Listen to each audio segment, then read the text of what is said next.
ምን የማያልፍ ነገር አለ? እኛ ያሉት የሚያልፉ ያለፉትም ያለፉ አይመስለንም። እግዚአብሔር ግን በዙፋኑ ላይ ሆኖ ሁሉን የሚያሳልፍ ጌታ ነው። ቀኑን ወስዶ ጨለማን ያመጣ ጨለማን ወስዶ ቀንን ያመጣል። በጋውን ወስዶ ክረምትን ያመጣ ክረምቱን ደግሞ ወስዶ በጋን ያመጣል። የውርደት ዘመን በክብር ዘመን ይተካል። የማጣት ዘመን በማግኘት ዘመን ይተካል። ወገኖቼ ደግሞ ሁሉ ጊዜ ደስታ ቢሆን እኮ እግዚአብሔር ይረሳል።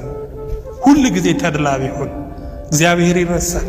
ሁሉ ጊዜ ደግሞ መከራ ቢሆን ሁሉ ጊዜ ሐዘን ቢሆን ሰው በሞት ያልቃል።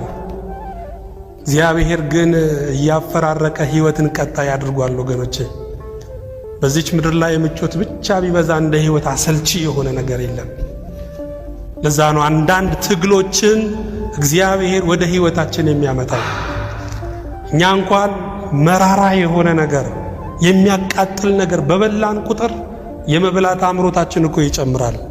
እንዲሁ ፈተናና መከራ የመኖር ጉጉታችንን ነው የሚጨምረው። ሁሉ ያለው የተሳካለት ጤና ያለው ቁሞ የሚራመደው ምን ነው አሁንስ በገደለኝ ይላል። ምን ነው አሁንስ ሙቼ ባረፍኩ ይላል። ታሞ ደግሞ ባልጋ የሚማቅቀው ምን ነው አሁንስ በማረኝ ይላል። አያችሁ፣ ህመም፣ ችግር፣ ፈተና ለመኖር እንድንጓጓ ያደርገናል።